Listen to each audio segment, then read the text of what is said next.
Want to become a millionaire in 2025? These 6 income streams are your best bet. If I had to start from scratch today, these are the 6 income streams I'd focus on to get rich as fast as possible. So today, I'll break down exactly how they work, how to get started, and the biggest myth about income streams that's holding you back from getting rich. Let's get into it. If you look at income streams of the richest people in the world, you'll understand exactly why you aren't a millionaire yet. If you look at Elon Musk, Bill Gates, and Mark Zuckerberg, they all built their fortunes by going all in on one business, not multiple. Elon Musk, it wasn't Tesla and SpaceX. It all started with Zip2. Bill Gates, it started with Microsoft. Mark Zuckerberg, it started with Facebook. He then later bought Instagram. They all built their fortunes by going all in on one business, not diversify. If you look at me, my first consistent income stream was crazy. I went all in that one company and it made me millions of dollars. Look, by focusing and mastering one income stream first, you'll notice that it'll start growing faster. And then you can diversify to maintain and grow your income and reduce risks. But going all in is how you make the money. If you start off by diversifying, you'll be spreading your time into too many different areas, and what you'll find is none of them will produce the results that you want. This is why you first focus, and then you can get into diversification later. If you look at me, when I first started off, I just had one income stream. Now I have multiple. I recommend that you start off the way I did, by having just one income stream, and pick the one you want. This is the first millionaire income stream I would focus on to get rich as fast as possible. This is the biggest income stream most millionaires rely on. My largest success to date was NP Digital. It's a global ad agency. It's become one of my primary wealth building vehicles. I've went all in the last 7 years on this business. It's all I focus on. When you have a business, you can control the business. It allows you to pick and choose what you want to do, unlike traditional jobs. And sometimes you'll make decisions that make you a ton of money, and sometimes you make decisions that lose you money, but the decision is yours to make. You are in control of your own destiny versus someone else. The way I would go about building a business is to first create a brand. When you get out there and you build a brand, whether it's a personal brand or corporate brand, you're gonna have an audience. You can then monetize this audience. If you look at me, I post on social media each and every single day, even if it's a holiday. There are no vacations. And I do this on 6+ social networks because according to Sprout Social, the average person logs into more than 6 social networks per month. So by being consistent, people are continually seeing my content out there. And here's a cool, crazy part. It doesn't matter if you have a lot of followers or not. Social media is democratized. They don't care how many followers you have. They just care how good your content is. If your content's amazing, they'll showcase it to everyone. Why? Because it keeps people on their platform engaged. A great example of this is years ago, I saw this dude longboarding to work, drinking cranberry juice. I never followed him, but why did it go viral on the internet? It's because everyone was engaging with it. So he built up a follower really fast. There was also another video that I saw from this girl that I never followed. And she was talking about how she was looking for a guy in finance who was 6 foot and had a trust fund. And the whole internet saw it. And she started getting thousands and thousands of followers really fast.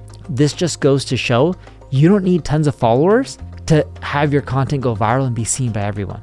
Instead, you just need to create really amazing content that people engage with. Now, I don't recommend creating a meme like looking for a guy in finance or skateboarding to work on the busy road or freeway, because that could be dangerous. Instead, what I recommend is creating educational content that's just amazing and provides a ton of value. When you gain those followers, they're much easier to monetize. If you have a following for creating a catchy video like I'm looking for a guy in finance, it's hard to monetize that. But if you look at me, I create educational content, specifically on entrepreneurship and marketing. It's much easier to monetize that. So pick an area that you're passionate about and build a following. Then later on, you can monetize it. This income stream is one of the safest ways to build wealth over a long period of time. The first home I bought was a condo in Seattle, and I bought it after the 2008 crash. And you know what?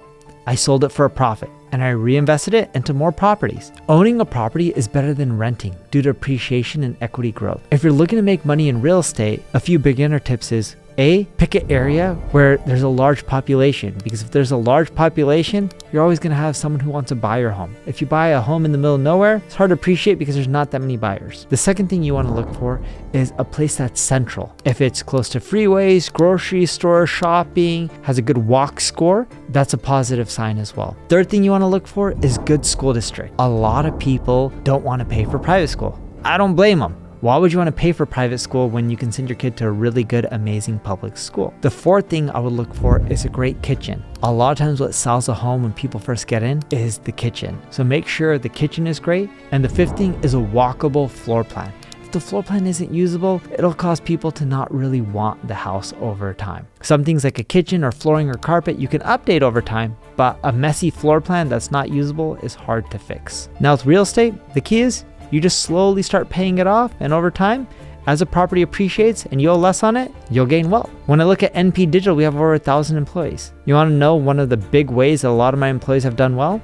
Well, we started our office in San Diego back in the day. A lot of our employees bought homes. A lot of them become millionaires solely because of their homes.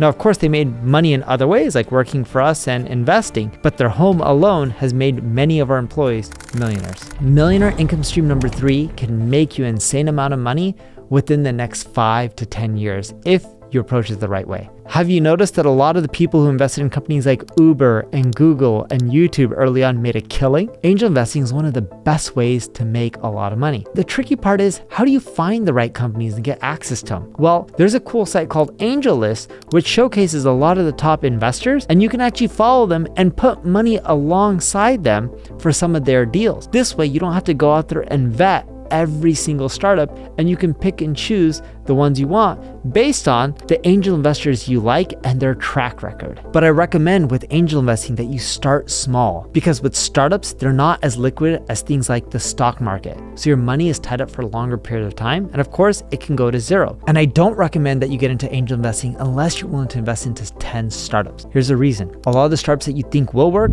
don't work. And a lot of the ones that you think won't work, do end up working. Great example of this is Poppy. It was on Shark Tank. A lot of people didn't want to invest in it, yet they just got acquired for $1.8 billion. That's a lot of cash. But starting from scratch can be high risk, high reward. If you want a safer investment that can still make you a ton of money, start this fourth income stream. If you look at my ad agency, NP Digital, we've acquired smaller agencies to grow faster. You can leverage things like SBA loans, and every country has their own versions of it, where you can get a loan as a small business, which allows you to expand faster.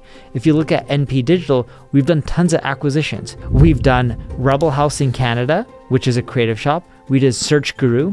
We did Uber Suggest. We did Answer the Public. These are all examples of acquisitions, and all of them have worked out well. Now, it doesn't mean that every one of your acquisitions is going to work out well, but the key is to really good diligence. For every deal that we've bought, we've probably turned away 40, 50 other deals. And we've even been mid-process in buying a company and continually looked at their progression each and every single month to make sure their financials are going the way they're saying they should be going. And when we notice they continually miss numbers, we back out.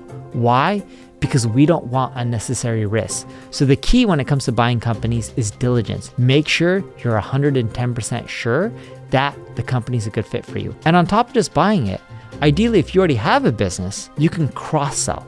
So for example, at NP Digital, sometimes we buy companies in other regions. We bought Search Group, which was big in Malaysia, Singapore, and Hong Kong. We already had clients that wanted to be in those regions. We were then able to take our customers and cross-sell them into more regions because we now own Search Guru, and we were able to take their customers and cross-sell them into all the other regions they did not offer. In addition to this, another way to make money by buying corporations is to look for stuff that they're doing inefficient. For example, there's a lot of brick and mortar businesses that don't do online marketing, don't even set up localized landing pages, or don't even optimize for their Yelp reviews. By fixing a lot of these things, you can grow these local businesses. If you're trying to find a business, you can do cold outreach, which is what we do a lot, where we're emailing out companies, but we're also looking at websites or marketplaces that list businesses. Flippa is a great example of a website that showcases all the websites and businesses that are for sale in different categories. You can go there to find businesses literally all over the world that are digital. This is a great way to find businesses. They have explainer of that business, they provide data, and then you can look at it, analyze it, and request more information if you're interested. But you shouldn't just invest in other businesses if you want to build wealth. This fifth millionaire income stream is the safest and one of the most profitable investments you can make. If you look at how I've built a lot of my wealth and how a lot of other entrepreneurs have built their wealth, it's from focusing. we didn't diversify. And what we did is we doubled down in what we know. If you look at Warren Buffett, a lot of people made fun of him because early on he didn't invest in any tech companies and miss out on a lot of profits. But Warren Buffett said he sticks to what he knows. And Warren Buffett's one of the richest people in the world. Could he have made more money if he invested in tech? Sure, but he's rich enough. You don't have to be great at everything.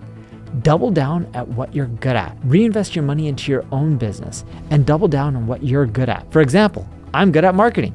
So I've taken a lot of my own money and reinvested it into NP Digital and continually double down to grow my ad agency faster. And according to Adweek, we're one of the fastest growing agencies to exist. Why? Because I continually double down into what I'm good at. It's the highest leverage that you have, is to invest into what you know that other people may not be as good at. The key to reinvesting in yourself is to double down when you have something that you can scale faster. When you're just trying to come up with ideas and concepts, you don't want to invest too heavily and all your money right then and there because it may or may not work out. But when you have growth and you're getting traction and you see how this is a viable business, that's when you should double down because it allows you to scale faster. And you've already taken away a lot of the risk by validating your product or your idea or the overall business. Millionaire income stream number 6 will make you a ton of passive income over time. A lot of people love spending their money. Who doesn't like buying new fancy stuff? For example, a lot of people own Teslas, but you know what would have done better for you than just buying a Tesla car? Buying Tesla stock. If you bought Tesla stock instead of the car earlier on, you would have more than 10 times your return. Another example of this is Apple.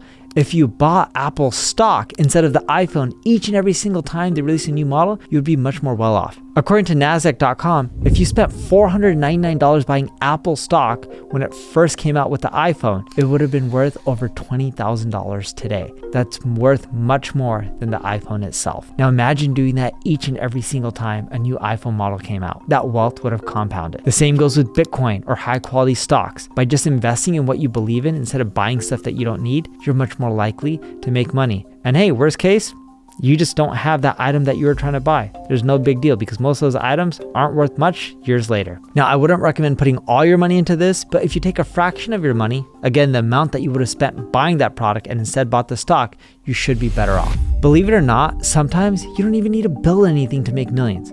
Income stream number 7 is literally just you. If you look at my social media presence, it led to over a $500,000 book deal and over $1 million a year in speaking fees, at least when I want to speak. If you consistently put out amazing content and you build a brand within whatever vertical that you want to be known for, it makes it easy to monetize. The key is to just not deviate into another industry. For example, I don't go posting content outside of marketing and entrepreneurship. Why? Because if I do that, then I'll be known for random stuff like fashion, although I don't really have a fashion sense. And it becomes hard to monetize your audience because what are you really known for then? But instead, when you focus and you consistently post content around one subject and you educate people and you get known for it, you can continually monetize it over time. The key with this strategy is A, join 6 social networks because the average person uses more than 6 social networks per month according to Sprout Social. B, consistently post each and every single day while repurposing content so you don't have to create new content for each social network. For some of them, you could just repurpose and it'll save you time. C, your content needs to be unique, fresh. It can't be the same regurgitated stuff that people have talked about over and over again. And D, you need to have a call to action. Let people know where they can go to learn more. Collect an email list, right? That could be a call to action for an ebook. And when you've built up this audience, you have that email list, you can then monetize it later on by just sending out an email blast. Now, if you want to learn more on personal branding, check out this video on personal branding that I just created.